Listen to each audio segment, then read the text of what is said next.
Muy bien, muy buenas noches. Bienvenidos al a este seminario del Colegio Seminario Pontificio Menor. Me toca el gusto de presentar a nuestras anfitrionas, a nuestras conferencistas hoy día. Voy a partir por Andrea Yarri, que por ahí está. Andrea, te estoy viendo. Nos acompaña Andrea Yarri, ella es psicóloga clínica, teóloga y profesora de enseñanza media por más de 20 años, diplomada en educación sexual integral, directora de la Fundación Acompañándote, un espacio que acoge a personas de la diversidad sexual a través de acompañamiento psicoterapéutico y principalmente en procesos de transición de género junto a sus familias, y al mismo tiempo asesora y capacita en esta temática a diversas instituciones educativas. También nos acompaña, no sé si llegó, Cecilia Ramírez. No. Cecilia es profesora de lenguaje en educación media, licenciada en letras, licenciada en educación, magíster en dirección y gestión escolar, y su trabajo se enfoca principalmente en instituciones educacionales que trabajan en sectores vulnerables, desde el área del lenguaje y la literatura, acompañando el trabajo del equipo de profesores a su cargo y generando los lineamientos pedagógicos del área para reducir las brechas de aprendizaje. Y también nos va a acompañar Karin Figueroa, magíster en sexología de la Universidad de Almería, España, presidenta y cofundadora del Instituto Americano de Sexología, INASEX, y especializada en difusiones sexuales, terapia de pareja sexual y educación sexual integral, comunicadora en diversos medios. Bienvenidas Cecilia, Andrea y Karin a este seminario de identidad de género y educación. Muchas gracias. Colegio, bienvenida, Karin. Como colegio, para nosotros es un tema muy importante porque somos un colegio de la red de los colegios Camino a la Inclusión, y nuestra mirada como colegio es que la inclusión es para todos, no es solamente como se mira generalmente para niños con necesidades educativas permanentes, sino que acoger la diversidad de la humanidad. Y desde la mirada cristiana, al modo de Jesús, estamos construyendo el camino y nos hacemos acompañar, y para nosotros es muy importante este seminario. Yo creo que así todo lo que nos ayude a crecer y que nos dé luces sobre cómo acompañar a la diversidad de nuestros estudiantes es necesario. Andrea, bienvenida, adelante. Gracias, Isabel. Bien, buenas tardes a todos. Feliz de compartir este rato de la tarde con ustedes. Feliz de ver caras conocidas también. Así que saludo a todos y a todas, y a todes, podríamos explicar. Y yo como buena profe también voy a compartir pantalla porque las imágenes me ayudan.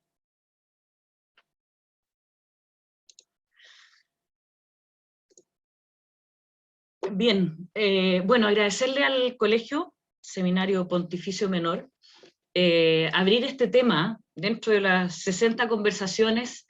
En 60 años estábamos conversando recién con las personas del colegio, que ya van hartas y deben ser diversas temáticas, y me parece que esta es una temática no necesariamente, a ver, no solo necesaria, sino que urgente. Y le hice un cambio un poquito al título, tal vez por la manera de planteármelo y de planteárselos.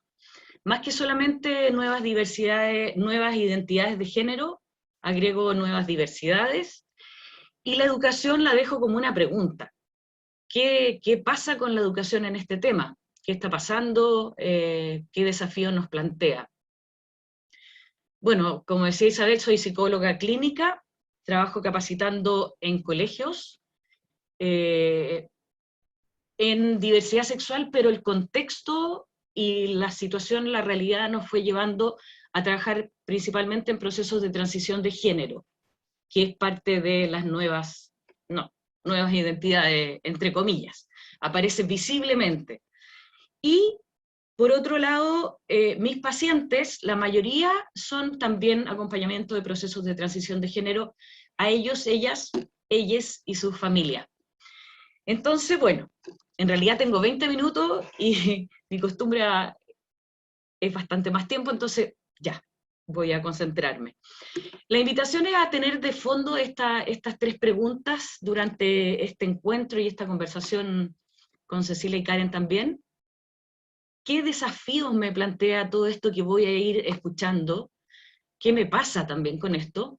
Creo que se conoce y se integra esta vivencia de los jóvenes en la educación a nivel país, y cómo integrar esta realidad en nuestros colegios, en los colegios que estamos trabajando, en los colegios que tenemos a nuestros hijos, depende de la situación, pero ¿qué está pasando con esto? Yo voy a bombardear un poco con diversa terminología, glosarios, experiencias, etcétera, y bueno, de ahí ojalá tengamos un espacio para poder conversar un poco más.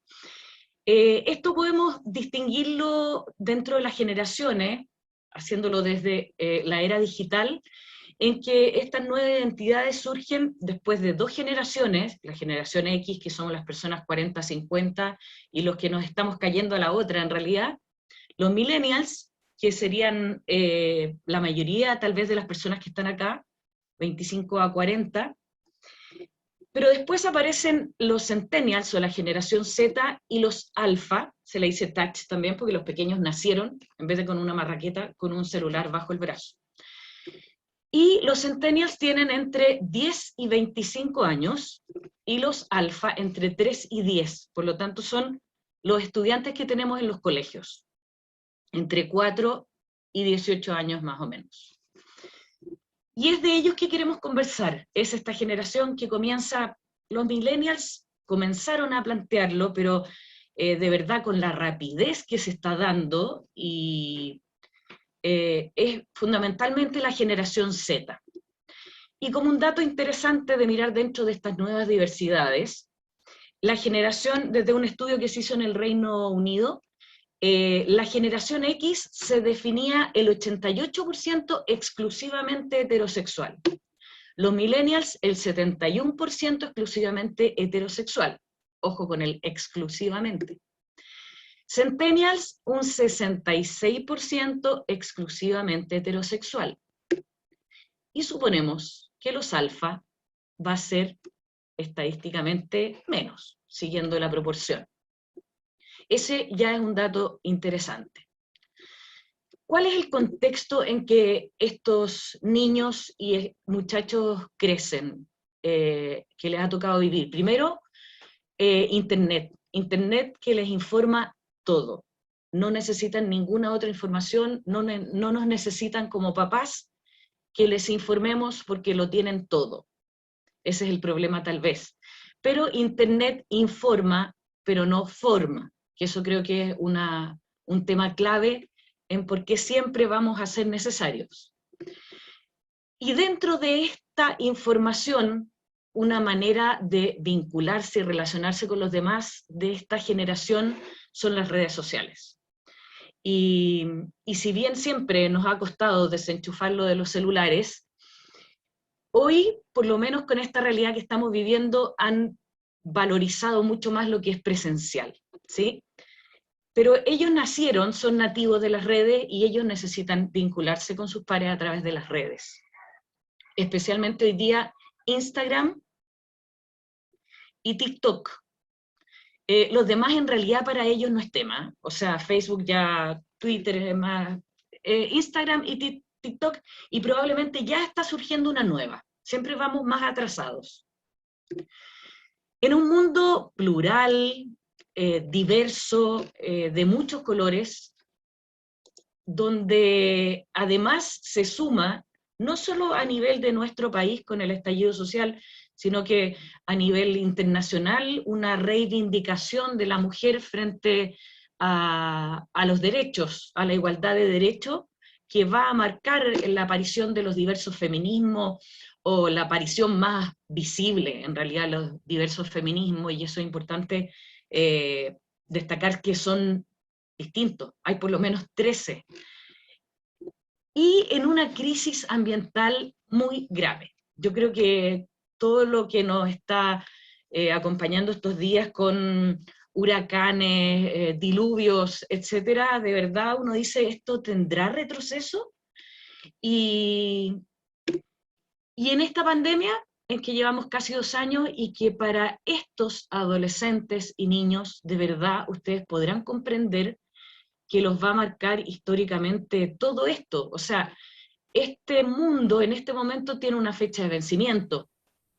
Cuando nosotros nacimos, no. Entonces, eso por supuesto que da un contexto y una connotación y una visión de la vida muy distinta. Haber vivido en la niñez o en la adolescencia 2 años encerrado, no sabiendo si uno va a volver o no va a volver al colegio, etcétera, y si este bichito se va a ir, marca absolutamente. Pero estamos parados en ese momento de la historia, por lo tanto no logramos mirar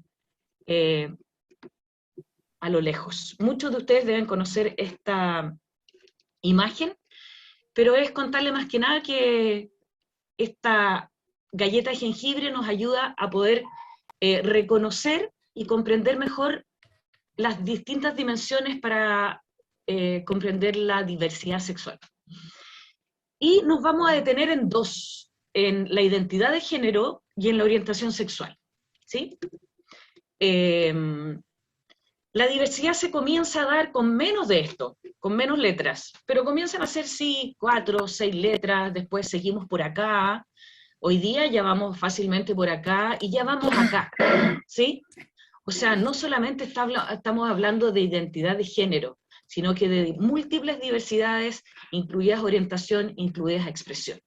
En sexo biológico es diferente, y en eso podríamos explayarnos mucho más.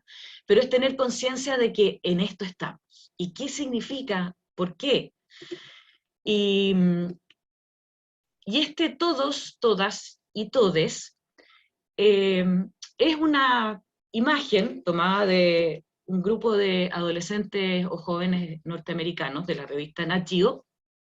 Perfectamente podríamos tomar esta foto hoy día en Chile, donde hay queer, hay fluidos, hay hombres, hay no binarios, hay bi, hay heteros, asexual, pansexual, grisexual, trans, y múltiples más. Entonces, es importante ver por qué, a qué está respondiendo esto. Me encuentro con muchos papás, cuando yo planteo muy sintéticamente esto en los colegios, que la pregunta es, o sea, ¿por qué? Y en el fondo esto se está construyendo, y por eso esta respuesta también tiene que ver con lo que cada uno se vaya preguntando, y vayamos viendo qué hace que hoy día esta generación esté respondiendo de esta forma, perdón. Dentro de mis pacientes, compartiendo por Zoom, uno que es muy dibujante, pero su dibujo hoy día, o sea, fue por pizarra en Zoom rápidamente, pero quiero que ustedes entiendan más o menos con el adolescente con que uno se encuentra en general. Bueno, llegó a mí por un proceso de transición, podría decirse, pero el sexo biológico femenino, el comillas, porque los pronombres utiliza masculinos, neutros y neopronombres. No voy a entrar en detallar todo eso, por eso decía, voy a bombardear un poco. Se define de una identidad de género no binaria, no binario, no binarie, de mi género, ¿ya? Por lo tanto, si ponemos en estos círculos hombre, mujer, bigénero, agénero, el de mi género estaría aquí. En orientación sexual, ellos están dividiendo dos cosas, lo que es la orientación sexual genital y lo que es la orientación romántica. Por lo tanto, se define como pansexual. Ya voy a explicar sí que es pansexual. Por lo tanto, si no es bisexual, asexual, ni gay, ni hetero, pongamos al pansexual por aquí. Demirromántico, en lo romántico, pero se acerca al aromántico, o asexual, por lo tanto, por eso lo puse a medio camino. Lo fuimos haciendo juntos. Y en expresión de género, se siente a veces hipermasculina o hiperfemenina. Son sus palabras, porque podría haber sido hiperfemenine o femenino, ¿ya? Hay que ser súper justo y exacto con el lenguaje, porque son muy sensibles a este lenguaje, y no da lo mismo. Eso es lo importante. Entonces, aquí tenemos la identidad de género, que tiene que ver con que el grado en que yo me voy a identificar como hombre o como mujer a los 4 o 5 años, no antes. Por lo tanto, cuando yo nazco, no debiesen decir fue mujer, fue hombre, fue niña, niño. Si no soy niño ni mujer todavía, soy hembra como mamífero o soy macho, ¿sí? Por lo tanto, la identidad de género la voy a descubrir desde los 3 hasta los 6 años aproximadamente. Entonces, la mayoría de nosotros, como una normativa, pero no es lo normal, es lo común, somos cisgénero. ¿Qué significa esto? En la misma línea, nací hembra y coincidió que a los 5 años me sentía mujer. Yo dije, niños, niñas, sí, yo soy niña. Y nacieron macho y coincidió en sentirse hombre. Pero hay un porcentaje de personas que no coincidió para lo que está supuesto. Entonces nacieron hembra, pero a los 4 o 5 años se sintieron hombre. O nacieron macho y tengo 6 años y me siento mujer. No, esto no puede ser, esto no se lo digo ni a mi mejor amigo que tiene 6 años como yo, y malos pensamientos, como me dice uno de mis pacientes, para atrás. Y ahí desde los 4 estuvo tirando los malos pensamientos hasta los 16. Bueno, dentro de esta identidad de género, de estos múltiples nombres, empiezan a sumarse más, no solo cis y trans, sino que empieza ya a distinguirse, yo soy mujer, yo soy hombre, yo no soy mujer ni hombre, yo soy queer, sí, y yo no soy queer, soy fluido o fluida. Yo soy no binaria, y puede ser no binaria fluida, soy no binaria, queer no, porque queer puede pensar que no, vamos a ver. Entonces, la wincha al zoom me tapa, entonces ahí.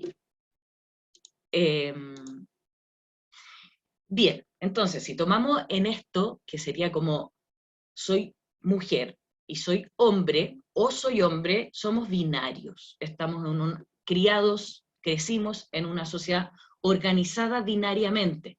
Es esto o lo otro. Y en eso lo que yo les decía, cisgénero o transgénero. Sin embargo, esta generación empieza a plantearse el género como un espectro, ¿ya? Y un espectro que tiene movimiento. Para nosotros yo nazco mujer y muero mujer. Nazco hétero y muero hétero porque nací hétero. Y tal vez nací homosexual, pero no pude existir como homosexual hasta cierta edad, pero se supone que nací. Entonces era todo bien inflexible, bien rígido. Para ellos hoy día es absolutamente fluido, ¿sí? Todo esto tiene movimiento y yo le digo a los papás cuando estoy en una charla, vayan y después pregúntenle a sus hijas, mujeres, entre 13 y 15 años, cómo se definen. Entonces, en general, la respuesta, si es que tampoco quieren decir abiertamente todavía, van a decir, hasta el momento, hétero. O hasta donde yo sé, hétero. Esa es la respuesta, ¿sí? Entonces, en este espectro comienza a distinguirse que no hay solamente un extremo u otro, sino que hay miles de gamas de grises. Y de bonitos grises, si no hay por qué aquí hacer un juicio porque planteen un movimiento. Es como que lo que no tenga que ver con los esquemas que a mí me dijeron y lo que yo conozco, peligro, apocalipsis. Esto no es apocalíptico, es una realidad, un contexto, y es súper importante que lo comprendamos.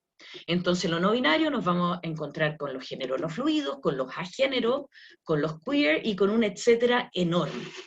Voy a explicar solamente los 3 primeros, no contabilicé el tiempo, pero género fluido, como yo les decía, es una persona que se considera no binaria, ni hombre ni mujer, pero que fluye, a veces sintiéndose mujer, o más mujer por aquí, o a veces sintiéndose más hombre o muy hombre, pero esto es relativo, puede ser durante un mes, puede ser durante años, puede ser días, no hay una receta, es fluido, y es según el movimiento interior de la persona. Y en esto del movimiento interior, para que no se me olvide, creo que si hay algo bonito que mirar en esto, es el nivel de hilación, de hilado fino, de discernimiento que están haciendo para reconocerse, para decir quién soy yo, dónde me ubico, ¿ya? No es lo que yo quiero. Entonces, me parece de una finura que nos podrían estos chiquillos centennials enseñar de discernimiento. Lo encuentro maravilloso. La persona a género se define sin género. No soy hombre, ni mujer, ni no binario. ¿Sí? A género. Y el queer, semejante a la género, pero tal vez desde otra perspectiva, una teoría política, que viene de fines de los años 70, principios de los 80, donde la persona queer dice no existe la identidad de género ni la orientación sexual. Son etiquetas, constructos sociales que nos hemos ido nosotros ubicando. Yo soy una persona y me enamoro de otra persona, independiente de la identidad y la orientación en que se haya ubicado. ¿Sí? Eso es aproximadamente dentro de los múltiples términos que van apareciendo. Aquí está el planteamiento del género como un constructo social. Cada vez lo podemos demostrar más. Hoy día tampoco vamos a alcanzar a entrar por ahí, pero por lo menos quise poner una imagen que aquí le dice al pequeño que acaba de nacer: enhorabuena, pequeño, acabamos de condenarte a un sinfín de expectativas masculinas que la sociedad va a esperar de ti por el hecho de tener pene. Proveedor, heterosexual, futbolero, dominante, no llora, macho, etc. Y si te parece injusto, es que no has visto lo que hemos reservado para la mujer. Entonces, tomando un poco esto, es una generación liberada del concepto binario de hombre y mujer. Pero no solo de género, es una generación que se ha liberado de todo lo binario extremo, esto o esto. Políticamente, religiosamente, económicamente, o sea, estamos en un nivel de crisis histórica muy interesante de estar viviendo, preocupante también, pero donde ellos están construyendo su historia y buscando su identidad en este contexto. Entonces, ¿qué pasa? Tengo internet. Me pregunto quién soy, mi identidad. El género es parte de mi identidad, no lo es todo, pero en la adolescencia es fundamental. Entonces aparecen nuevas diversidades, aparecen nuevos nombres, ¿ya? Y no aparecen etiquetas, se consideran nombres, en el sentido que el lenguaje crea realidad. Si yo tengo una sensación que no tiene nombre, que no puedo comunicarla, no existe. Y además de que cuando una realidad tiene nombre, siento que pertenezco. Por ejemplo, soy Andrea, tengo 15 años, no me atraen sexualmente ni hombres ni mujeres, me siento rara hace rato porque todas mis amigas andan pero vueltas locas por distintos y distintas. ¿Qué puedo ser? Entonces en internet me sale probablemente asexual. Asexual, busco rápidamente, link, asexual, pero si es esto es lo que yo siento en lo profundo de mi corazón, ¿sí? Podemos decir, ¿hay experiencias que hayan influido? Sí, puede ser, pero no es fruto, no es necesariamente. Entonces pertenezco, y pertenezco a un grupo de asexuales en Chile, que son más de 200 hoy día, y pertenezco a un movimiento internacional de asexuales. Pertenezco. Como adolescente es fundamental. El problema es que mis papás no están entendiendo nada de lo que yo estoy viviendo. Mis profes, poquitito, los que son más millennials hacia centennials. Pero mis papás prefiero ni perder el tiempo de explicarles, porque además tengo que empezar como un diccionario. Entonces, es bien preocupante que se está produciendo una brecha importante de lenguaje en esto. A ver, uno dice, bueno, pero lo están inventando. O sea, es lo que se está construyendo, ¿sí? Y si vamos a Facebook, Chile hoy día, yo marco el sexo hombre-mujer, otro. O sea, que hayan puesto otro, maravilloso. Pero cuando me inscribo en Facebook Estados Unidos hay 56 opciones solo de identidad de género, no de orientación sexual. Y en Tinder hay 33, pero no he profundizado tanto si saber que es solo género o también diversidad de orientación. Entonces, escucho a los papás. Andrea, si esto es una moda. Lo que pasa es que ella huele los animes japoneses. Hoy día me lo decían los profesores en un colegio. No me acuerdo quién me lo dijo, pero animes japoneses. Le digo, los animes japoneses no tienen nada que ver con la diversidad sexual. No, es que el K-pop coreano, neutros, son neutros, entonces aquí no se definen, y mi hija que está loca por esos grupos, que no se sabe si son hombres o mujeres, no saben qué más inventar. Además, sigamos culpando, ese grupo, no sé, no me gusta el grupo con que se está juntando, además ahora que es por las redes, entonces están conociendo gente pololeando, con chiquillos que no conocen, chiquillas y chiquilles, y ese joven que se pinta la uña, usa un aro y una uña. ¿Por qué una uña? Averigüen por qué una uña. Lo averigüé yo hoy día y me encantó. No se los voy a decir. Y esa amiga que tiene que se tiñe el pelo de colores, no, si esto, todo es moda, todo es moda. Y claramente no es moda. No es moda. Es algo tan importante que para mí es un cambio paradigmático fundamental, en el que estamos viviendo en este momento, que es un fenómeno social no científico, como todo paradigma, pero que en realidad yo siento, mientras más investigo, estudio y comparto este tema, y sobre todo lo aprendo de ellos. Yo todos los días puedo aprender algo de ellos en este nuevo paradigma, en estos términos, etc. Entonces, para mí tiene que ver como con la visión, el momento histórico que fue paulatino, de la visión de una sociedad teocéntrica a una sociedad antropocéntrica. Yo creo que para mí es como a ese nivel, es cambiarnos el esquema de miles de años, que era hombre o mujer. Entonces, ¿qué hay acá? Esa es la pregunta. Hay algo muy interesante que tenemos que darnos el tiempo para escucharlos. Entonces, no elijo quién soy, miro, voy buscando, tengo la información escrita y voy hilando en mi sensación, ¿qué me pasa a mí? No es lo que yo quiero ser, ni porque mi amiga, los papás me dicen, no, si no es trans, se va a arrepentir. Bueno, y si se arrepiente, pero no se va a arrepentir. Te puedo apostar un Audi que no se va a arrepentir. Se ríen. Entonces, y en orientación sexual, podemos encontrar entonces pansexual, bisexual, asexual, grisexual y muchísimos más, y les dije que les iba a explicar solo algunos.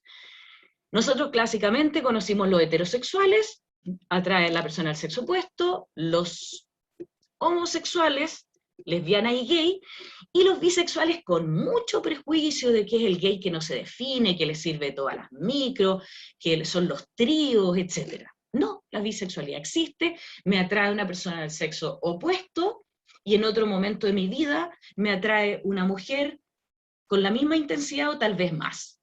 Y puedo después tener, y no me cierro, como dicen las chiquillas hoy día. Hoy las chiquillas entre 13 y 15 años son bisexuales. Entonces, yo le digo, pero hoy día estuviste con un hombre, pero estás con una mujer, tal vez eres lesbiana. No, Andrea, yo no me cierro a nada. Y así me hacen, por eso siempre lo hago. Y porque no se cierran a nada, están pasando de bisexuales, voy a explicarlo después. Asexuales, yo les explicaba, no me excitan, puedo ser birromántica en esta situación, pero asexuales que no me excita sexualmente. Ningún ser humano. En cambio, si hay un vínculo afectivo fuerte, puedo ser demisexual, que es que siento excitación sexual por un ser humano, hombre, mujer, hetero, homo, etcétera, con el cual siento un vínculo afectivo. Y bisexuales, hoy, muchos, están planteándose pansexuales. Porque yo soy hombre o mujer, tengo mi identidad de género clara, yo soy mujer, pero me atraen no solamente los hombres y las mujeres, me estoy dando cuenta en esta sociedad no binaria de compañeros, amigos y todo, que me atraen distintas personas, hombres, mujeres, hetero, homo, etc. ¿Ya? Eso es pansexual. Y eso diría que es lo que se está escuchando más. Y poliamoroso también, también resulta muy fácil por pandemia, cuarentena, pero sabía que en las universidades el año 2019 estaba quedando la escoba con los poliamorosos, pero tengo vocación de amar a varias personas a la vez, y la persona, con las personas que estoy, están de acuerdo conmigo. Es una relación absolutamente abierta, ¿sí? Y ahí sí, ha sido un poco complicado en algunas situaciones. Por lo tanto, las orientaciones pasan a ser más abiertas y más fluidas. Entonces, estos paraguas van a asumir múltiples términos que de ahí si se dedican a buscarlo y poder buscar toda la terminología, no terminamos nunca. Solamente termino con la pregunta de la educación. ¿Qué pasa con la educación? Primero, que es urgente. Urgente. O sea, los profes, con lo que me encuentro es como, Andrea, gracias. O sea, escuchábamos hablar a los chiquillos, pero no sabíamos qué, no nos atrevíamos a preguntarle, pero los papás, nada, muy poco, muy poco. Entonces, actividades por género en los colegios hoy día. Estamos enrollados con nuestros alumnos trans o alumnas trans en las actividades por género, y cuando sean no binarias, que son no binarias, cuando quieran, bueno, tiene que ver con el ministerio que saque una circular, no solamente para estudiantes trans, sino que no binarias. Y ahí, bueno, ¿qué pasa con los scouts? Con la formación de hombres y mujeres en la fila, con educación física por género, con talleres extraprogramáticos, ¿sí? Fútbol, ballet. Jornadas de sexualidad, donde dividimos, me pasó con un paciente, Andrea, tenemos por Zoom, dividimos hombres y mujeres un rato, y mi paciente había salido recién, estábamos en el proceso en el colegio, pregúntenle a él, ¿dónde quiere estar? Probablemente percibo que yo creo que no va a querer estar en ninguno, apaga cámara, qué problema. Ahora es muy fácil en este sentido. Y el objetivo en el fondo que me pongo yo es no solo conocer esta multiplicidad de terminologías, sino que procurar comprender estos planteamientos. Buscar. Y por eso lo que yo les propongo ante este nuevo paradigma, que es un desafío, en estas 60 conversaciones en los 60 años, es que una próxima los inviten a ellos, a ellas y a ellas. Porque lo más importante, y quienes construyen esto, no hay bibliografía, son los centennials hoy día que están construyendo este paradigma. Así que me parece súper interesante si pueden invitarlos a ellos también, y papás, profes y todo, escúchenlos, porque de verdad escuchémoslos, porque es muy necesario. Eso, gracias. Perdón si me pasé algún minuto o varios. Gracias, Andrea, por esta interesante charla y el desafío que nos planteas como colegio, porque me parece, me llegó a los Scouts, por ejemplo, que también están revisando sus prácticas desde la Asociación de Scouts de Chile por estos cambios que están viviendo nuestra generación, como dijiste tú, ya se me olvidó ya, los touch. No, touch son los chiquititos, los centennials, o los Z. centennials, ¿Z más fácil? sí. Los Z, Sí. eso. La generación Sí. Z y nuestros touch también, porque yo creo que también ellos están manifestando algunas preguntas y desafíos y nos están desafiando a los educadores. Agradecemos a todos los educadores que están acá, papás, profesores, directores de colegio que nos acompañan en este interesante seminario. Y quiero invitar a Karin a que haga su ponencia, y aquellos que tengan preguntas, si quieren las van haciendo por el chat, y después vamos haciéndosela a los panelistas, nos damos un tiempo para hacérsela a nuestros 3 panelistas. Adelante, Karin. María Isabel, yo creo que debería ir Cecilia, porque Karin creo que estaba con un paciente y estaba terminando. Perfecto, entonces le pedimos a Cecilia que dé su ponencia, y yo voy a ir anotando las preguntas, Francisco, ¿ya? Hola, ¿cómo están? Primero, disculpen el atraso, pero venía desde el colegio, entonces el taco y la vida, y me demoré. Primero que todo, agradecer el espacio y la invitación. Yo, a título de la pertenencia a la pastoral de la diversidad sexual, es que estoy acá a ver, para mí esto es un tema que me parece especialmente interesante a título personal, porque creo que es un desafío que conecta 2 partes muy importantes de mi vida. Por un lado, yo soy profesora y fui colega de la María Isabel, de hecho, en Las Monjas, y creo que otras personas, la Claudia Pumarino la vi por ahí también, con ella estuve en San Ignacio. Entonces, hemos transitado, ¿cómo se llama?, por lo que es la vivencia escolar, y por otro lado también está el tema de que mi pertenencia a la pastoral de la diversidad. Yo pertenezco a la pastoral, estuve un año coordinando incluso, desde el año 2011, y como desde esos dos lados, lo que es mi experiencia perteneciendo a la pastoral, y también desde la experiencia de mis profesores y las cosas que me van sucediendo, como siendo una mujer que me autodenomino lesbiana, también tengo algunas observaciones de qué es lo que pasa en el contexto escolar y quisiera tal vez traerlas hoy día. En primer lugar, creo que hay una pregunta que por aquí ya empezaron a preguntarse respecto a cuál es lo que la Iglesia opina sobre esto.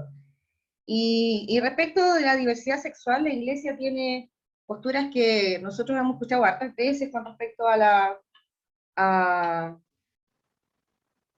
ciertas citas bíblicas que de alguna manera muestran la homosexualidad. Voy a partir desde ahí. Como algo que está reñido con ¿cómo se llama?, con citas bíblicas específicas. Sin embargo, las últimas investigaciones que se hacen y como la interpretación bíblica que se está haciendo actualmente, presenta una visión mucho más abierta de las lecturas y de esas citas específicas, y que abren una visión menos perversa de lo que es la homosexualidad. Sin embargo, y aquí viene lo interesante, respecto de lo que es género, no existe una parte en la cual de alguna manera si siquiera se dimensione la diversidad en términos de expresión de género. O sea, efectivamente la Biblia habla de hombre y mujer los creó, etc. Pero creo que también es importante que nosotros leamos la Biblia con los ojos de lo que corresponde. O sea, la Biblia es un texto que fue escrito hace miles de años atrás, en una cultura determinada, y que responde a ciertas como a una visión determinada de la sociedad que es parte de la tradición judeocristiana. Entonces, creo que respecto de eso también me parece más interesante preguntarnos hoy día, considerando los valores que sustentan la religión y nuestra religión, es que dónde está, qué es lo cristiano, qué es lo cristiano como con respecto a la diversidad. Nosotros como Pastoral de la Diversidad, para todas aquellas personas que nos conozcan, somos una pastoral que nació al alero de la CBX en el año 2011, y que surgió a partir de un grupo de chicos sebequianos que se planteaban cómo, si tener o no tener un espacio dentro de la iglesia a ellos, si ellos podían ser acogidos. Entonces, ¿por qué? Porque eran un grupo de chicos diversos, eran efectivamente homosexuales, se reunieron con el asesor de la CBX y le plantearon esto, y la respuesta que vino desde ahí fue un sí, ustedes tienen espacio, son parte de nosotros. Desde ahí la pastoral partió con un grupo bien restringido, se ha ido ampliando, hemos tenido la posibilidad de llegar a regiones, un hito súper importante es la conformación del grupo de padres de la pastoral, que de alguna manera es un espacio de contención y de apoyo para todos aquellos padres que viven que sus hijos son diversos y que de alguna manera esperan dentro de este espacio encontrar una respuesta que sea mucho más que los dogmatismos que a veces atraviesan algunas visiones respecto de qué es lo que pasa con la diversidad sexual. Nosotros como pastoral hemos tenido estos 10 años más o menos de existencia, hemos tenido de todo, y a mí me parece que hay algo interesante que pasa en la pastoral, que es un espacio de laicos, donde unos a otros nosotros vamos de alguna manera acompañándonos. No es un espacio que dependamos de un sacerdote o de una religiosa, por más que ellos hemos tenido ese acompañamiento. Hemos tenido acompañamiento, sobre todo aquí presente la María Eugenia Valdés, que es monja del Sagrado Corazón, que ha sido nuestro puntal, y también otros sacerdotes, el Poronzo, de la, ¿cómo se llama?, jesuita, Guillermo Rosas, de los Sagrados Corazones, que han estado permanentemente con nosotros. Pero creo que hay una cuestión muy luminosa en lo que nosotros hemos decidido hacer, y es que es un espacio que fundacionalmente lo hemos hecho laicos para laicos, porque sentíamos que una verdad súper simple, y el hecho de que todos nosotros somos hijos dignos al ojo de Dios, no estaba siendo explícitamente, no había un espacio que la iglesia nos diese para poder sentir que efectivamente éramos hijos dignos, tejidos con amor desde el vientre de nuestra madre. Entonces armamos este espacio, que hay que decirlo, ha sido un espacio súper sanador para muchas personas.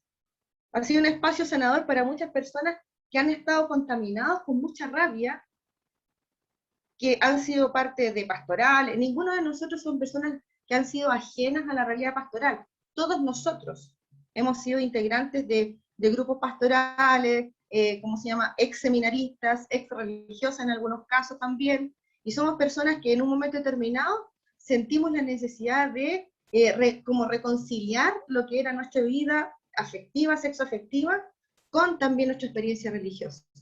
En muchos casos las personas vienen a nuestra pastoral, están un ratito y como que, no sé cómo decirlo, sueltan un nudo y vuelven a sus propias vidas.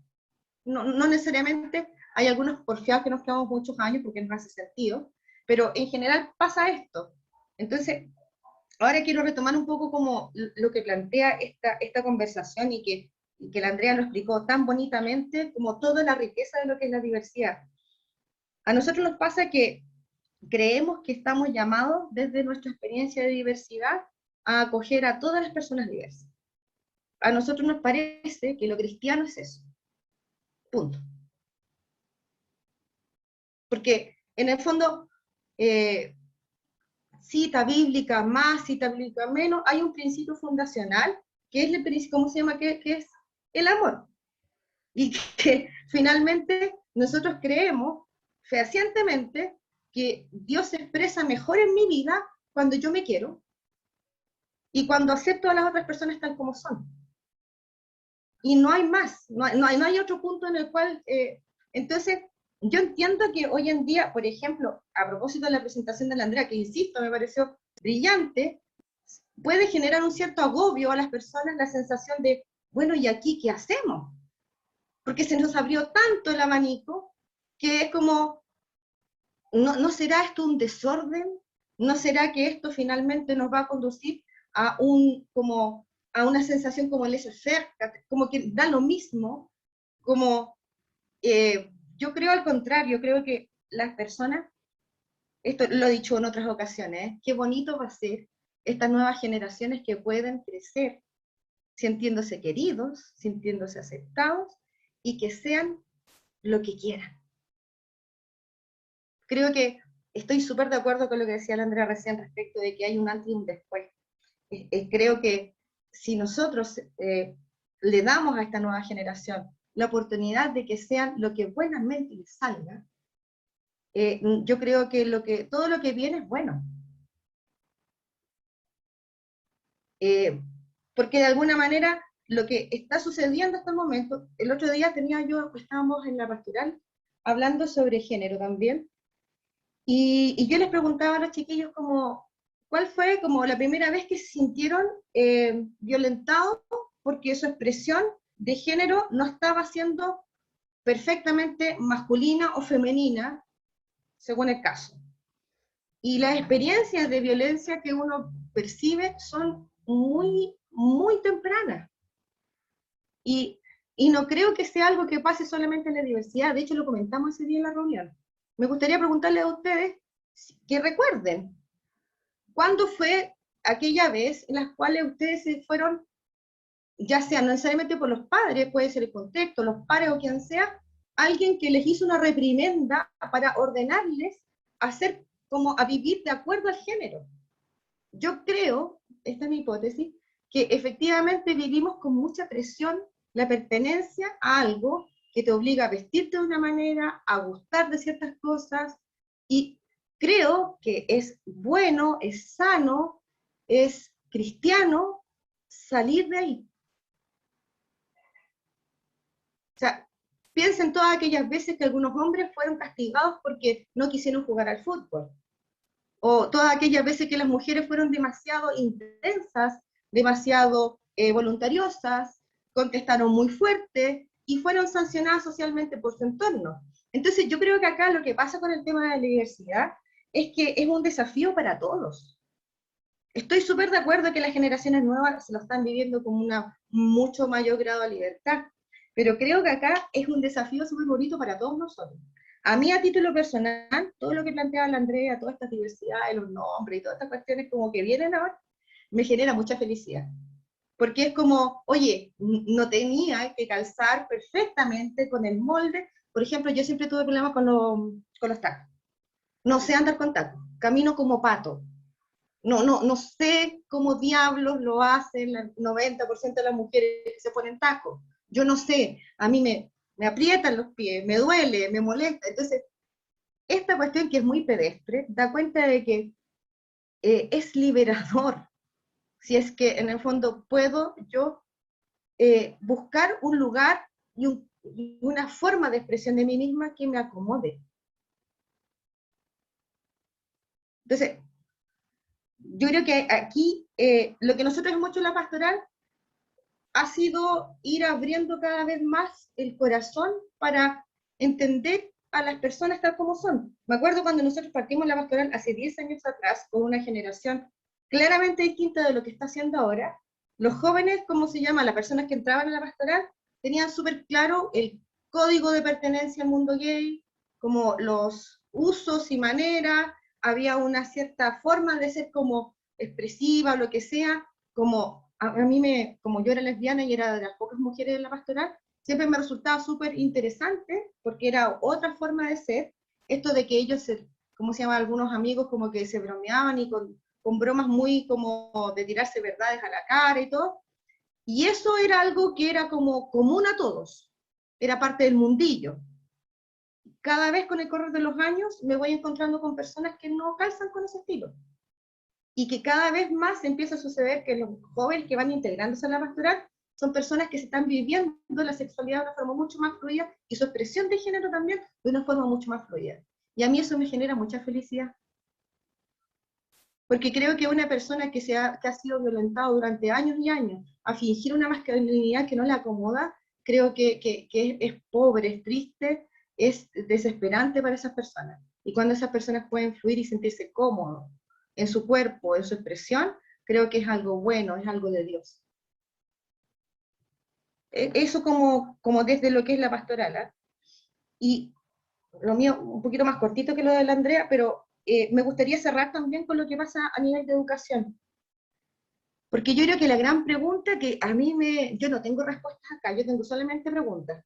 Eh, ¿Cómo asumir estas diversidades en el espacio escolar? Para mí es una gran pregunta.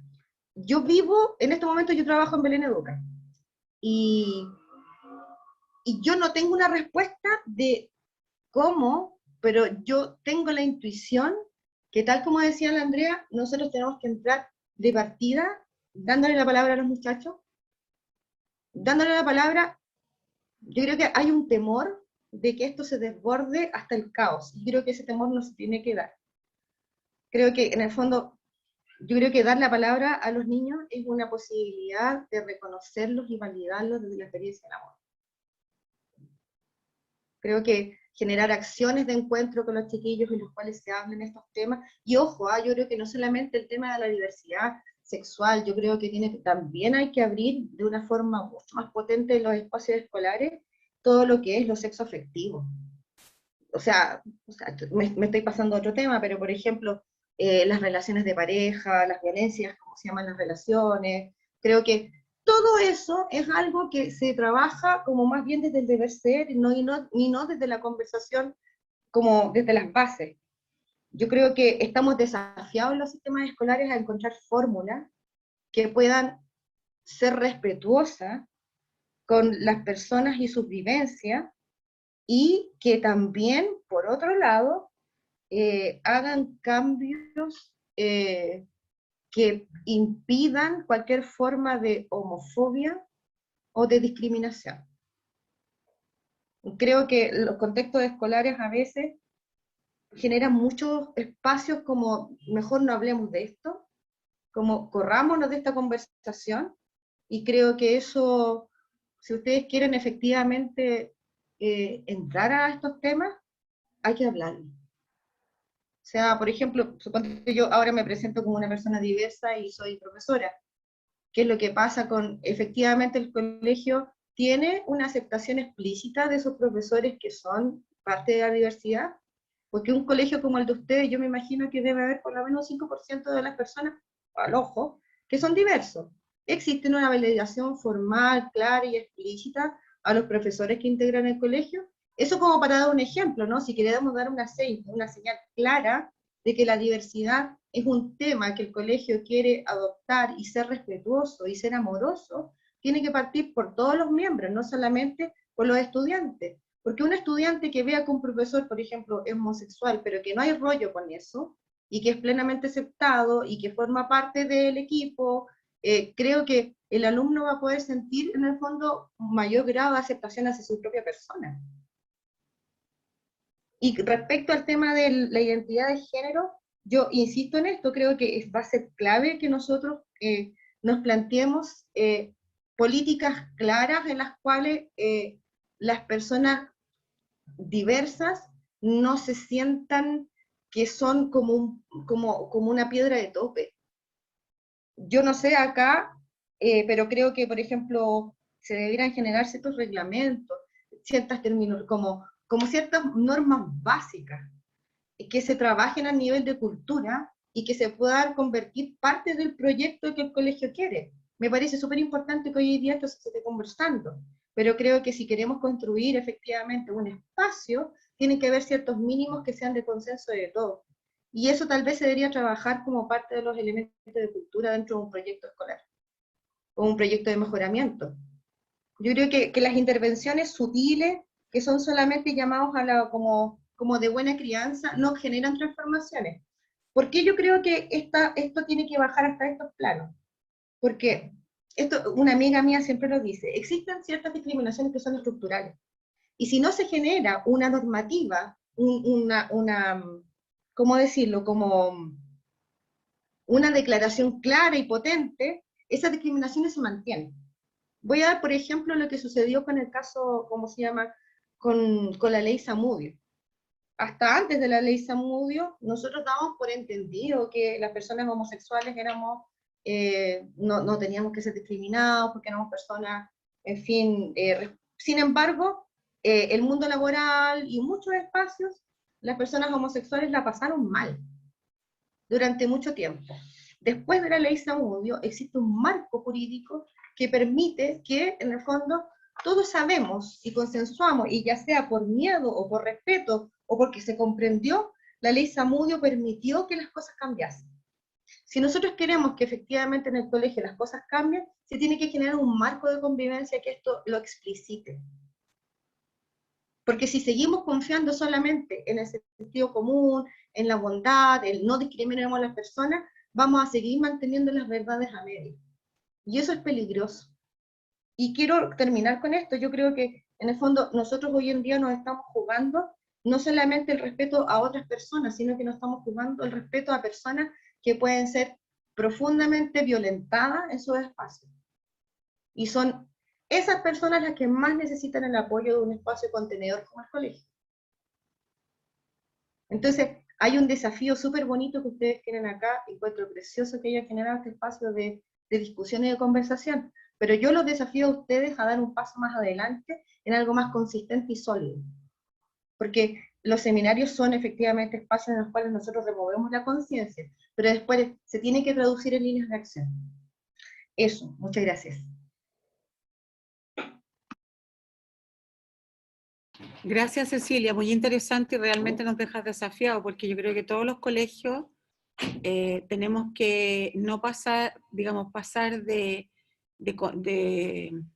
como hablar del tema, poner el tema, sino que a construir dentro de nuestros proyectos pedagógicos o proyectos educativos la inclusión completa. O sea, que no sea como de buena crianza, o que nosotros somos un colegio, pero cómo lo vivimos como colegio, cómo incluimos realmente, como decías tú, el respeto y generar normativas y formas de trabajo de inclusión consistente y sólida. Te agradezco mucho a nombre del colegio, y qué bueno, y gracias por tu aporte. Los que quieran hacer preguntas, en el chat, a ver si hay preguntas para que Cecilia conteste. Gracias Ceci, te dicen. Y entonces quisiéramos invitar a Karin Figueroa. No sé si llegó Francisco, ayúdame. Pero, Aquí estoy. hola Karin. Hola. Yo creo que estos espacios tenemos que abrirlos todos los colegios y ojalá lo discutamos harto, porque lo que hemos hecho es construir caminos medio a ciegas sobre la inclusión. Así que grandes desafíos. Muchas gracias Ceci y dejo con ustedes a Karin. Karen. ¿Karen o Karin? Es que lo que tengo escrito como Karin. Con E, No. Karen. Con E, Gracias, sí. Karen. Voy a compartir mi pantalla, voy a ver si puedo, si lo logro. Parece que sí, a ver.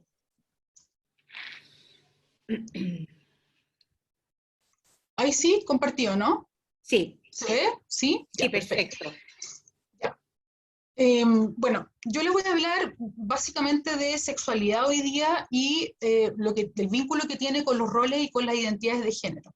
Aquí es bien importante considerar que dentro de la sexualidad trabajamos, bueno, yo trabajo específicamente con dificultades sexuales femeninas y masculinas, y acá hablamos de personas con vulva y personas con pene, ¿ya? Tiene poco que ver con la identidad propiamente tal, sino que tiene que ver también con la orientación, y tiene mucho que ver con el sexo biológico y tiene más que ver con la expresión de género que con la identidad, dado que se tiene, digamos, tiene un aspecto biológico importante. Por eso hablamos de personas con pene y personas con vulva. Y aquí hay un elemento muy importante que es la cultura falocéntrica. No sé si alguien ha escuchado alguna vez de la cultura falocéntrica, no sé si puedo interactuar un poco con ustedes. Sí, no sé si hay alguien por ahí, algún valiente.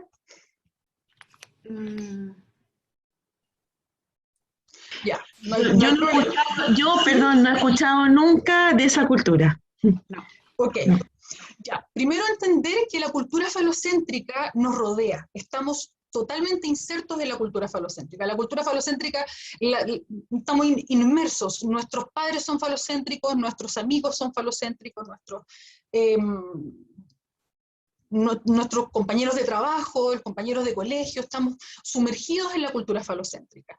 ¿Qué hace la cultura falocéntrica? Dicta que el pene es lo más importante del mundo mundial y que todo el universo gira alrededor del pene y las constelaciones y los planetas, ¿ok? Entonces, básicamente el mensaje más potente de la cultura falocéntrica y más cruel a mi gusto es que el pene es objeto único de placer. Y en el fondo no estamos habilitados para obtener placer si no es a través de un pene, ¿ok? Y además un pene de ciertas características, no cualquier pene, ¿ya? Entonces, ¿cómo nos damos cuenta que estamos en una cultura falocéntrica? Sí, como lo podemos ver en hartas partes. Es complejo no identificarlo, creo yo.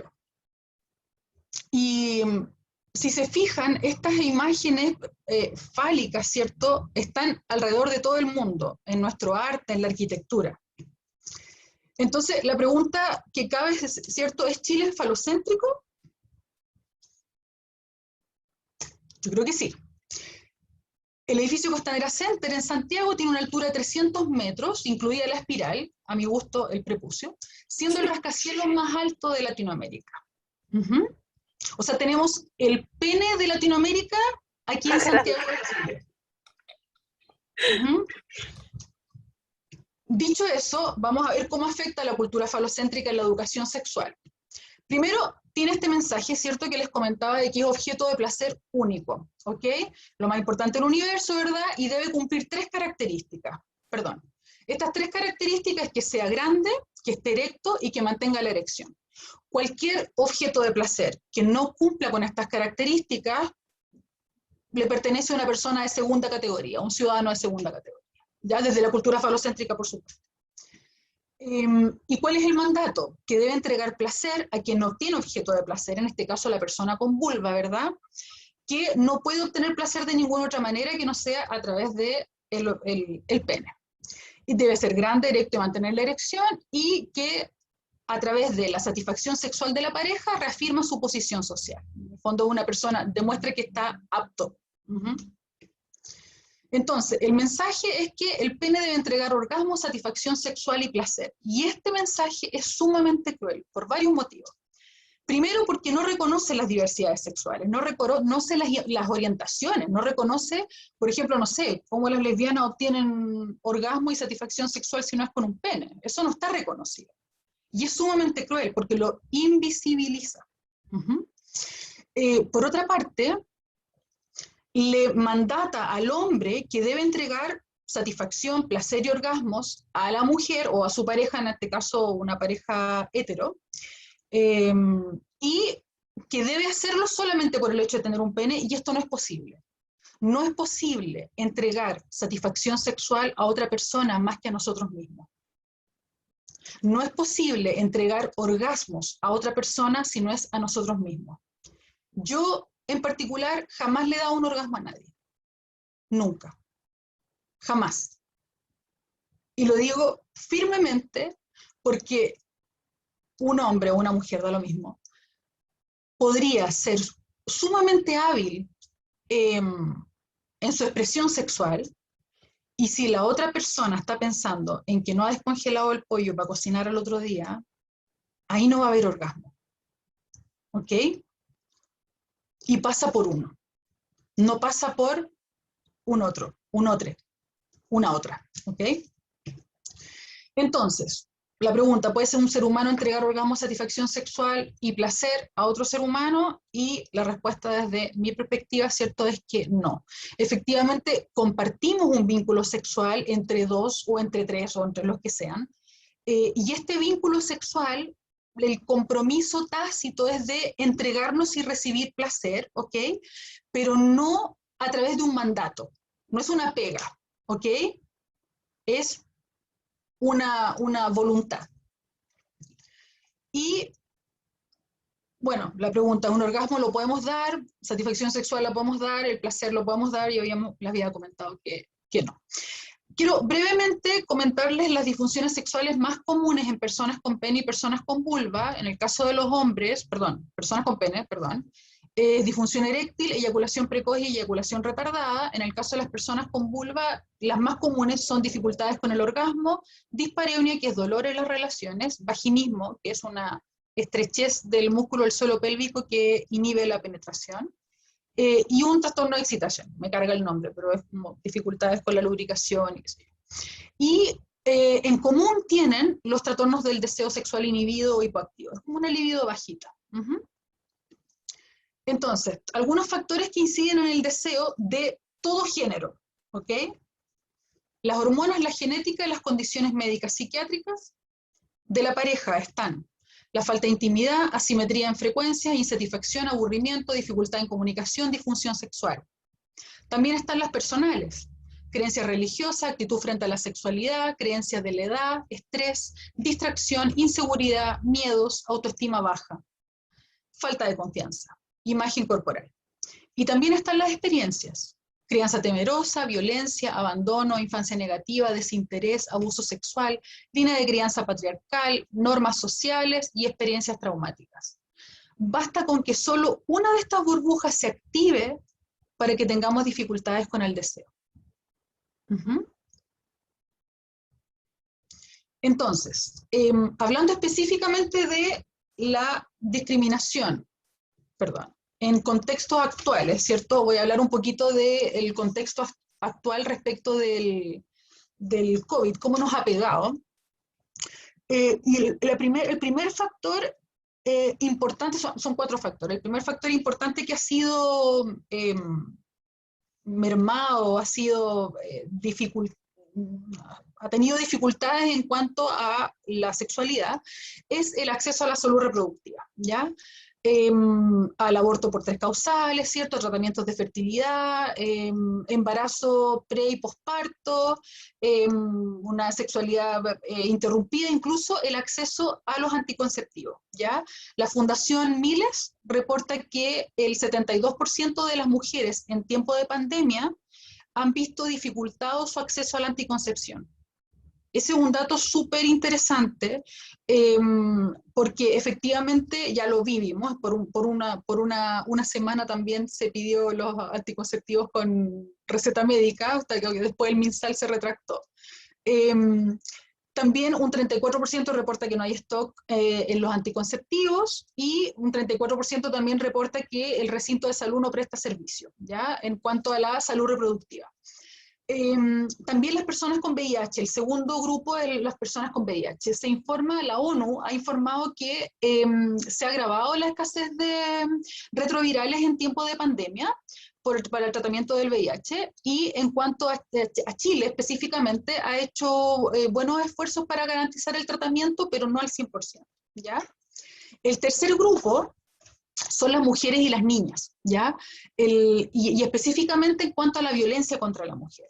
Ha habido violencia sexual, violencia doméstica, económica y psicológica, y han aumentado las denuncias de violencia intrafamiliar en un 80%, los llamados, perdón, respecto de violencia intrafamiliar, y las denuncias han disminuido de un 12 a un 20%.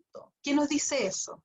Nos dice básicamente que en marzo de 2019, el primer mes de la pandemia, de marzo a abril, perdón, del 2019, que hay muchas consultas, aumentan las consultas, ¿cierto? Porque hay mujeres que se ven violentadas dentro del hogar, y las denuncias disminuyen, hay más temor. O sea, tenemos mujeres viviendo con sus parejas que las violentan, ¿ok?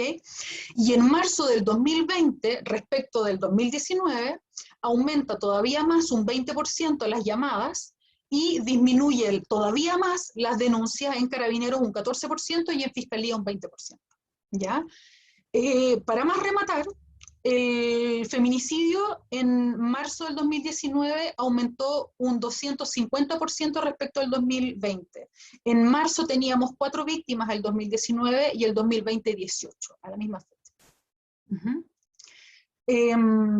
Y por último, la comunidad LGTBIQ+, donde ha visto mucha discriminación y dificultad en las denuncias por la ley Zamudio, y súper importante, perdón, aquí me faltó, bueno, justamente esto, aumenta la discriminación en cuanto a las denuncias por la ley Zamudio, dificultad en las denuncias, ¿cierto?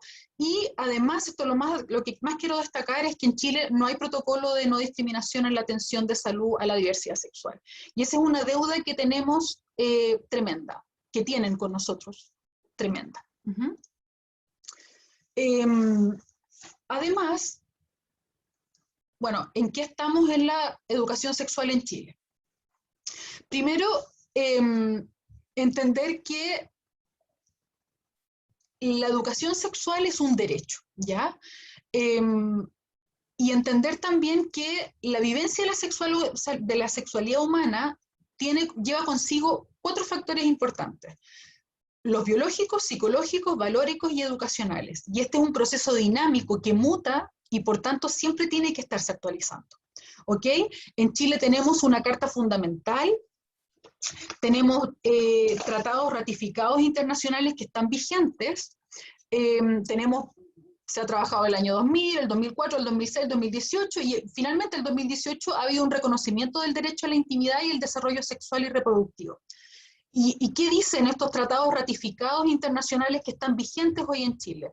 Dicen que tenemos derecho a decidir por el inicio de la vida sexual, por la identidad sexual de género y la orientación, por el acceso a métodos anticonceptivos y de planificación familiar, información en general de las ITS, y a una sexualidad sin violencia ni coerción, abuso, explotación, acoso, y también interrumpir un embarazo no deseado y el tratamiento de fertilidad. Esto es un tratado que está ratificado en Chile, ¿ya? Y en el fondo, hoy día con la pandemia, estos 4 grupos, a la diversidad sexual, a las personas con VIH, a las mujeres y los niños, y se me olvidó el último grupo, perdón.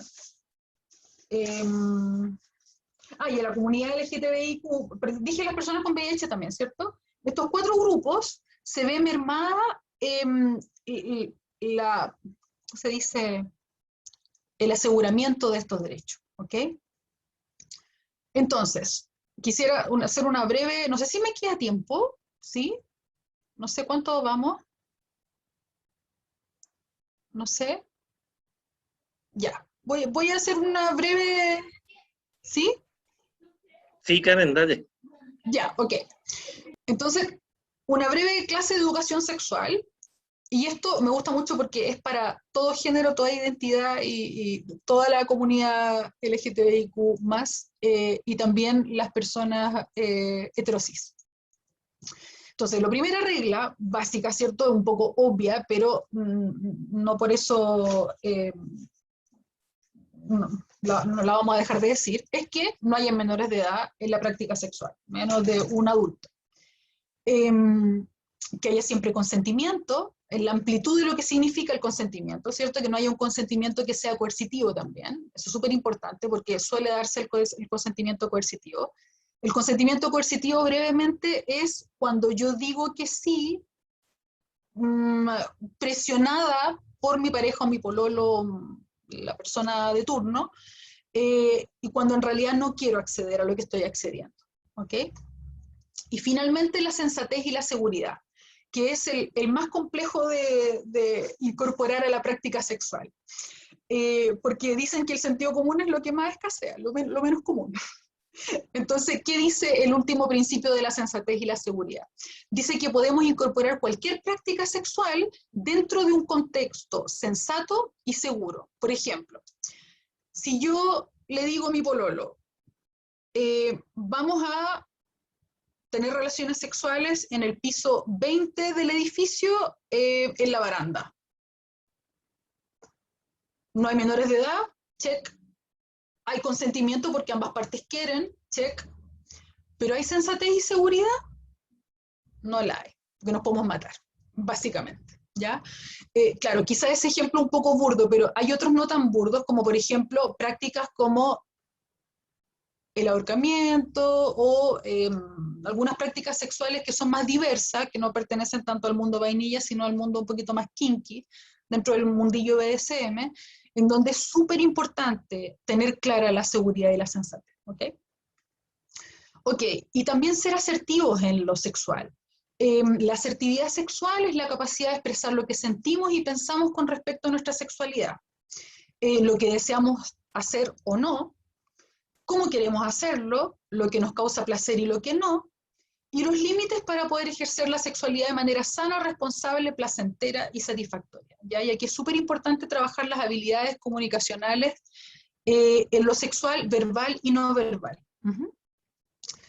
Ya, quise traer este decálogo porque me gusta mucho, porque, a ver, las prácticas sexuales no vainilla, que estarían como en este mundillo del BDSM.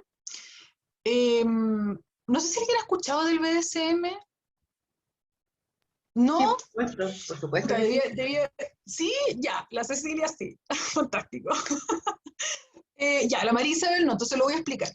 El BDSM es una práctica sexual, a ver, ¿cómo lo puedo explicar? Bueno, la sigla, voy a explicar la sigla. El bondage, la dominación, sumisión y el masoquismo. Ya en el fondo es el bondage, el dominación, sumisión y también está el sadismo y el masoquismo, ¿ya?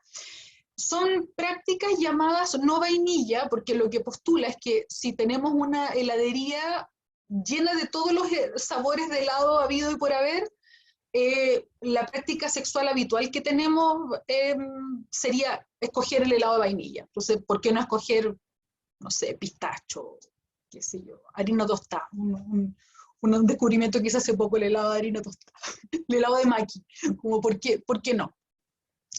Entonces, ¿qué ocurre con estas prácticas que son un poco más variadas y quizás en algunas ocasiones un poquito más riesgosas? ¿Ok? Ocurre que para que haya una práctica adecuada hay bastantes protocolos que cumplir. No sé, María Isabel, si te queda alguna duda o alguna cosa que se me haya quedado. No, súper clara, Karen, gracias. Ya, gracias a ti. Entonces, como hay muchos protocolos para la práctica segura de este vínculo sexual, A mí me gusta mucho porque encuentro que, no sé qué opina ahí la Cecilia, pero me parece a mí que estas reglas son súper aplicables al mundo vainilla.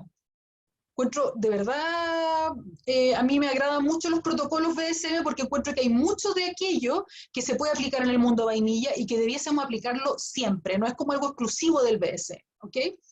Entonces, dentro del decálogo del practicante del BDSM tenemos: la única persona responsable de mí soy yo y asumo las consecuencias de mis decisiones. O sea, eso es en la vida, no es solamente en lo sexual, ni tampoco en lo sexual vainilla, eso es algo sumamente global. No tengo prácticas con menores de edad, entiendo que es un abuso y un delito, absolutamente. Tengo la capacidad para hacer acuerdos y tengo mis límites claros. Sé decir que no y sé respetar y recibir un no. Esto es súper importante dentro del BDSM porque tiene que ver con prácticas en donde a veces el juego tiene que ver con el decir como no quiero más, y eso puede ser parte del juego. Entonces hay que tener palabras de seguridad y como este tipo de claridad en hacer los acuerdos previamente de la práctica y además tener los límites claros, ¿ok? Como hasta aquí llego, hasta aquí me gusta y de aquí para allá no me gusta. Y eso no es solamente en el mundo BDSM, sino que absolutamente dentro del mundo vainilla. No abuso ni tomo provecho basándome en el rol que asumo, ¿cierto? No engaño, no miento para obtener lo que quiero. Sé que las relaciones sexuales de cualquier índole no son unilaterales. Reconozco a la otra persona y en mí a un ser humano y soy capaz de verlo y respetarle más allá de un rol, ¿cierto?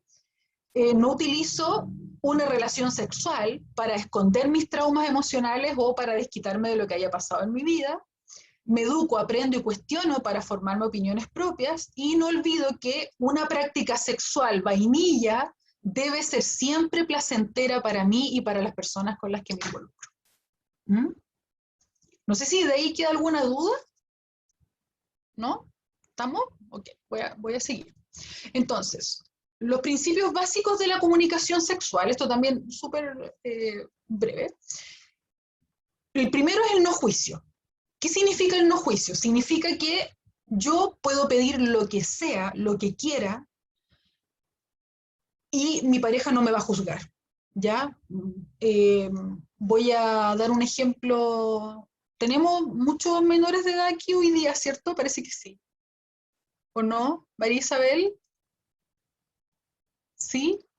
Podrían haber alumnos, no sé, pero Ya, podrían haber alumnos, así que tenemos que ser cautelosos.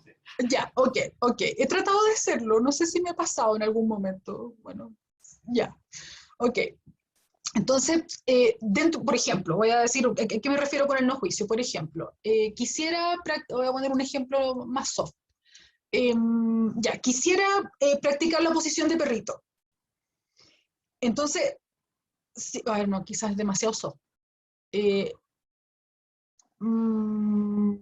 A ver, ¿qué podría? Ya, quisiera practicar el pegging. El pegging es la penetración con un juguete o con un artefacto por parte de la mujer en el hombre, ya en el ano, digamos. Entonces, si la persona con pene dice, ¿sabes qué? Quiero practicar el pegging, estoy hablando de una relación heterosexual entre dos personas heterosis, entonces lo más probable que piense esta mujer heterosis, diga, mi pareja es gay. Mi pareja es gay y yo no sé por qué le gustan estas cosas y es un trastornado sexual y qué es lo que le pasa y qué es lo que he hecho mal y por qué yo no soy suficiente y empiezan todas estas dinámicas de ideas, creencias erradas que tienen mucho que ver con el tema de los roles más que con un deseo que es legítimo, ya de explorar una parte de su cuerpo. Entonces, lo que hacemos, el no juicio, el principio del no juicio, tiene que ver con eso, no juzgar, ¿cierto? Tratar de poner cara de póker y decir, ok, lo voy a evaluar, déjame pensarlo, darle una vuelta y lo conversamos a posteriori. Segundo principio, abrazar la torpeza. ¿Ya? Esto es súper importante, entender de que una práctica sexual, cuando la tratamos de variar o tratamos de ampliar nuestro repertorio sexual, vamos a ser torpes. ¿Ya? Si estamos iniciando la vida sexual, vamos a ser torpes. Si estamos incorporando, por ejemplo, voy y quiero utilizar un masaje, o sea, un aceite de masaje comestible con mi pareja, ¿ya? Entonces, si yo no sé masajear o yo no sé incorporar esta práctica, probablemente lo que va a ocurrir es que si veo una porno, el tipo de la porno va a agarrar el aceite y lo va a poner y como que pum, pum, y el ritmo de la música y todo súper espectacular. Lo que va a ocurrir en realidad es que yo voy a agarrar el aceite, lo voy a echar en mi mano, voy a estar todo pegoteada y resulta que se me va a caer al piso, voy a estar a poto pelado buscando el aceite que se me rodó y además voy a agarrar el suelo, me van a quedar las manos con pelusa y van a ocurrir cosas que no son tan fluidas, ¿ok? Y eso tiene que ver con la torpeza. Y una práctica entretenida es una práctica torpe. Entonces, el segundo principio, abrazar la torpeza. Y lo tercero es que podemos reír, ¿ya? También se piensa, por esta educación que nos ha dado el porno mainstream, que es como todo súper cool, y la mujer siempre tiene que estar con cara muy sexy y como orgasmar bella, y los hombres tienen que estar como súper cool también y como calientes y todo el rato seguros de sí mismos, ¿cierto? Y no hay espacio para la risa. Yo no sé si ustedes han visto alguna porno donde alguno de los miembros se ría. Yo por lo menos no he encontrado todavía risas en una porno. Y efectivamente hay espacio para la risa, hay espacio que de repente, no sé, peo vaginal o qué sé yo, no sé, cosas que dan risa, ¿ya? Entonces esas cosas, abrazar también la risa en la relación sexual es clave, ¿ya? Es algo muy erótico también. Y eso es lo que les tenía preparado. No sé si hay preguntas, dudas, comentarios, quejas, reclamos.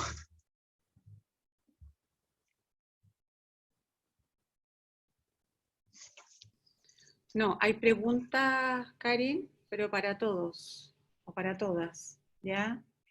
Una de las preguntas dice, ¿qué se hace cuando un colegio acepta a un estudiante diverso, pero su familia no, y tiene que seguir siendo ella, por ejemplo?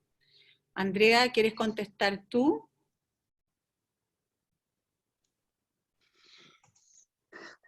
Complicada pregunta, pero sucede muchísimo. Estamos hablando principalmente de una persona trans. Al parecer sí, porque dice, ¿qué se hace cuando un colegio acepta a un estudiante diverso, pero su familia no, y tiene que seguir siendo ella? O sea, es una ella que quiere ser él. Claro, hay un marco normativo y legal de la circular 768 del Ministerio que no podemos llamarle por su género sentido mientras no haya una autorización escrita de sus padres, y eso significa que si lo hacemos, en general los profes somos en eso como paleteados, así de ya, creemos que no va a ser grave, pero no sé, si se filtrara o algo podemos llevar una importante infracción a la Superintendencia de Educación. Exacto. Y lo que sí es que si pone en riesgo la vida de ese chico o chica, que el riesgo de suicidio, el intento de suicidio en chicos trans es enorme, ahí sí habría que ir a la OPD o al Tribunal de Familias cuando ya es grave la situación. Eso Gracias, Andrea. Y yo creo que es súper importante rescatar que este proceso se debe hacer con la familia, o sea, acompañar a esa familia, hacerse asesorar por personas expertas, pero construir con la familia el camino de transición, porque tenemos que velar siempre, como dices tú, Andrea, por el bien del estudiante, del chiquillo o chiquilla. Y en el contexto en que estamos trabajando. Gracias. Y la otra pregunta de Claudia Pumarino dice, ¿cómo debería abordarse desde un colegio segregado, por ejemplo, un chiquillo que está en colegio segregado y que se siente de otro género? No sé si me explico. Por ejemplo, el único hombre en ese colegio de niñas. Desde el punto de vista del niño, ¿qué sería lo mejor? Cambiarse de colegio. Siendo realista, ¿están los colegios preparados para aquello? ¿Cómo podemos contribuir positivamente? ¿Quién quiere responder? ¿Cecilia? ¿Andrea? Karen.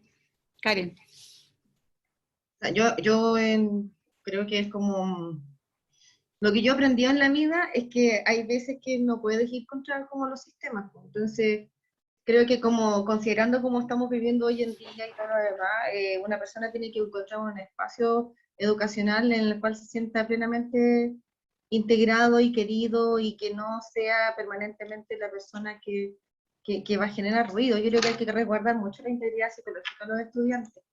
Entonces, por ejemplo, la situación que ponen a Claudia es una situación súper límite, donde se trata de una persona que no va a tener la posibilidad de hacer una transición de forma natural porque no es un colegio mixto.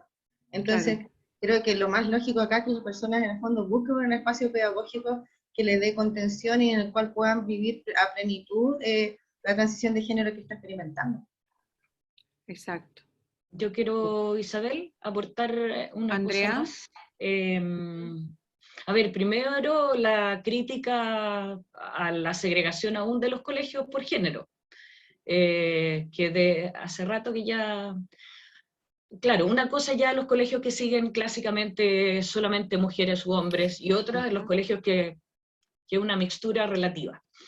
Y bueno, decir que en este momento por lo menos estoy acompañando a los primeros hombres trans formalmente en un proceso en 2 colegios de un solo género, y están felices. A ver, ¿por qué? Porque es su lugar, y me venía tal vez en algo que apareció antes o que habló la Cecilia en alguna parte, el tema de que en la medida que nosotros les enseñemos a los niños que la diversidad es positiva y es buena, y es normal, vamos a dejar de hablar de inclusión y vamos a hablar de convivencia.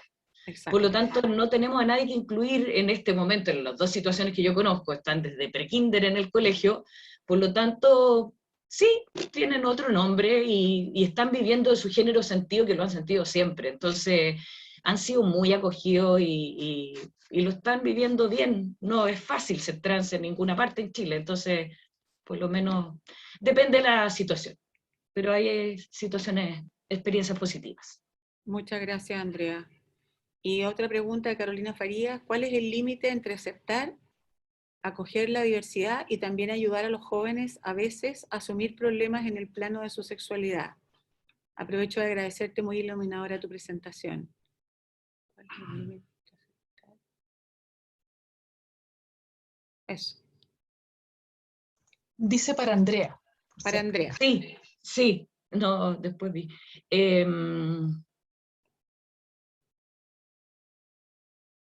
A ver, espero entenderlo bien, pero yo creo que no sé si hay un límite en aceptar y acoger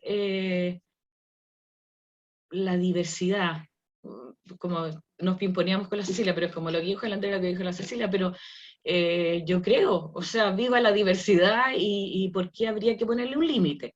No sé si lo estoy entendiendo bien, entonces, asumiendo, ¿podría ser que sea fruto de una asexualidad de un abuso? ¿Puedo suponer eso? Sí. Eh, ¿Puedo aclararlo? sí, Carolina, perfecto, acláralo. Sí, Carolina. justamente tiene que ver con esos temas, por ejemplo, cuando de repente, por ejemplo, el tema de la sexualidad es que no que es fruto, por ejemplo, una experiencia traumática y tienes que ayudar a ese chico o chica como a elaborar ciertos traumas. A eso me refiero, no es que haya un límite en aceptar y acoger, me refiero a lo otro, que tienes que ayudarlo a dar un paso también, Sí. o a elaborar una problemática más profunda, a eso voy. Sí, entiendo ahora.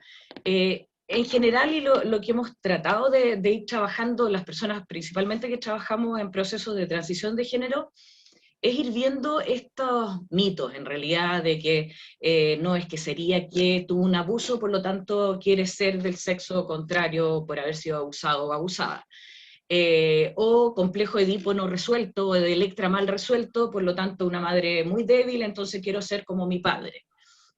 Prejuicios, mitos. En realidad, si yo sigo las experiencias de abuso de mis pacientes, son exactamente el mismo porcentaje estadístico de los heterosis y de lo que es la población en general. Entonces, sí, tienen sus temas como todos tenemos nuestros temas, pero el que lleguemos a una psicoterapia o que tengamos que ir al psiquiatra por una depresión, por autolesiones, por intento suicida, es por la discriminación social, no porque soy trans. Eso. Gracias, Andrea.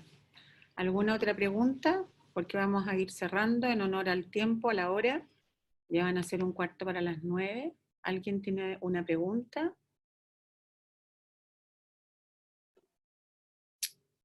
Bien. Perdón, yo solamente quiero agradecer este espacio, ¿ah? Agradecer a las 3 panelistas aquí. Creo que verdaderamente es muy importante. Yo he escuchado abiertamente, lo más abiertamente, es un tema complejísimo, en el sentido que hay mucho que aprender. Para poder tomar conciencia y hacer cambios uno tiene que saber, comprender, y realmente estoy agradecida por el cariño, también por el compromiso de las 3 personas que acaban de exponer, Andrea, Karen y Cecilia. Estoy agradecida y al colegio también por darnos este espacio. Eso. Gracias, muchas gracias. A mí me Oye, llegó una disculpa. pregunta por interno, perdón. No, yo quería Sí. decir solamente que hacer una pregunta es casi imposible porque son demasiadas cosas, demasiada información. Yo creo que tendría que esperar como un par de semanas para poder redactar una pregunta que fuese coherente, digamos. Pero muchas gracias, o sea, es un mundo. Un mundo. ¿Alguien quería una pregunta por interno? ¿Qué le ha llegado a Andrea, Sí, Cecilia?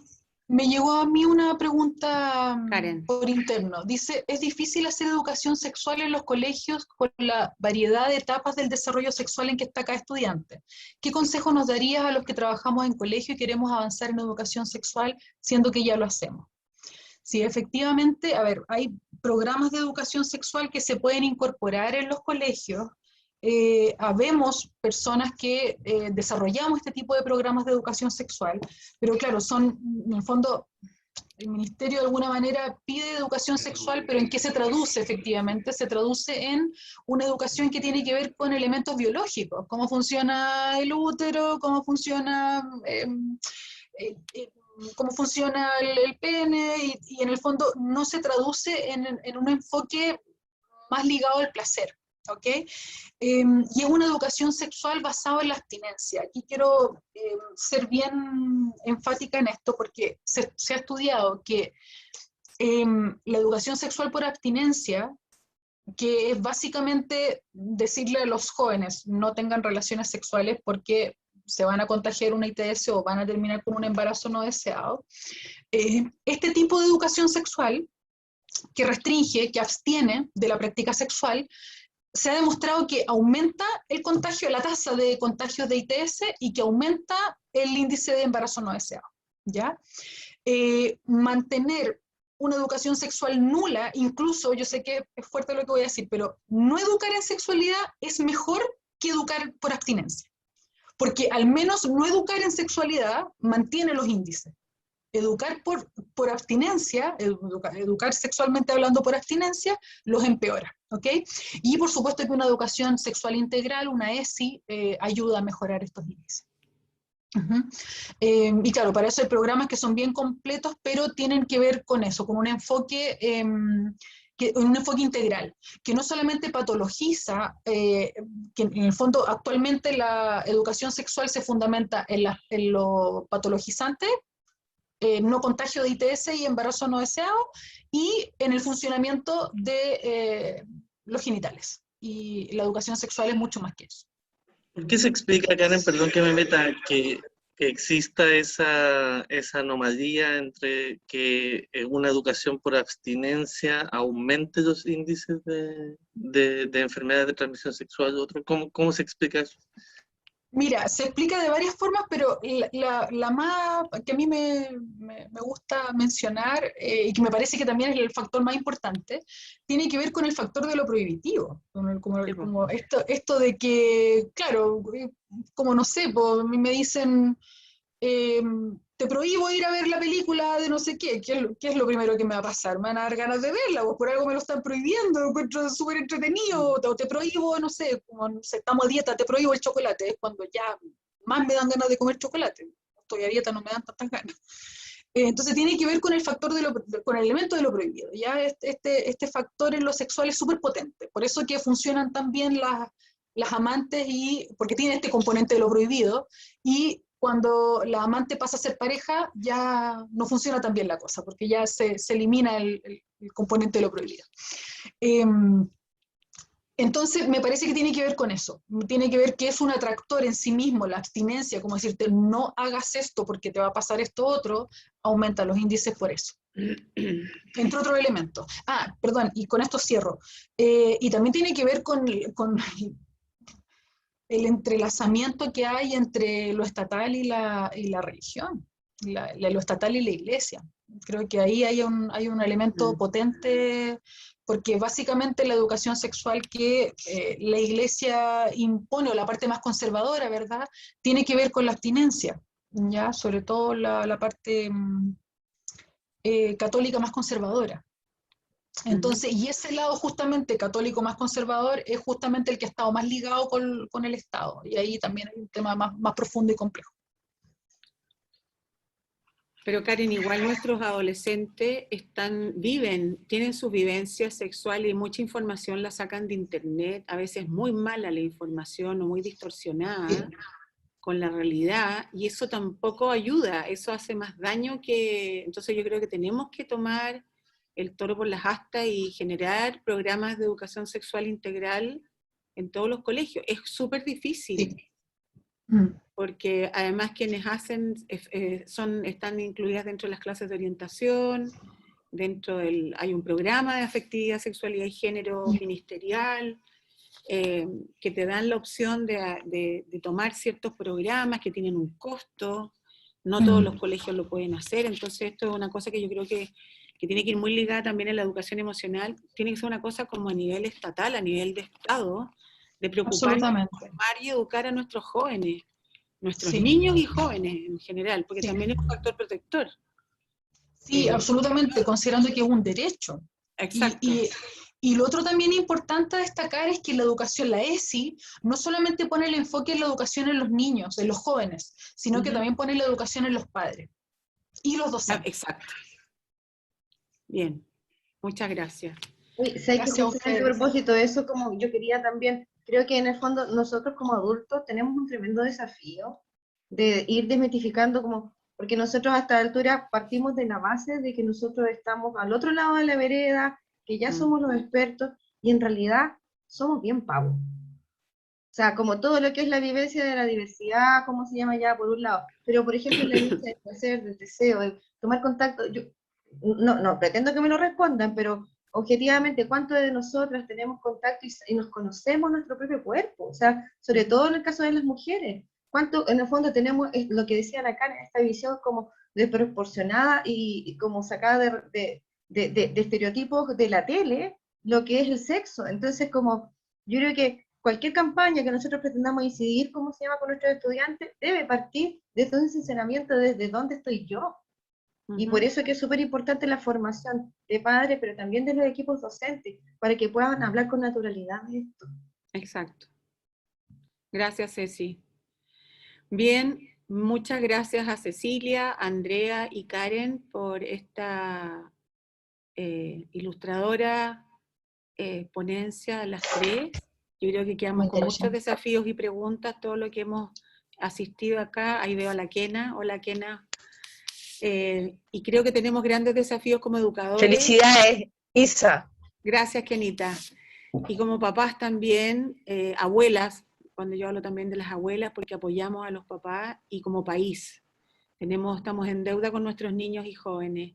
Interesante haber compartido con todos ustedes este seminario. Les damos las gracias a todos los que asistieron y nos acompañaron, y ojalá nos sigan acompañando en esto, y como colegios sigamos abriendo estas instancias de diálogo y construyendo este camino, y por qué no también como laicos, junto con los religiosos, como iglesia en general. Yo creo que la iglesia aquí estamos al debe con nuestra sociedad, de mostrar una iglesia amorosa en donde Dios nos ama.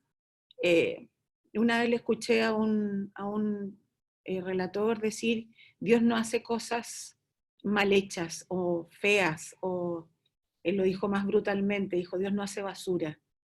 Y muchos de nuestros jóvenes muchas veces se han sentido irrespetados y maltratados y violentados por otros, de ser tratados así.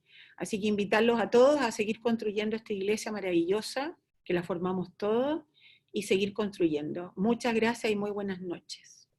nos vamos a descansar ahora. Muchas gracias. Gracias, Kenita.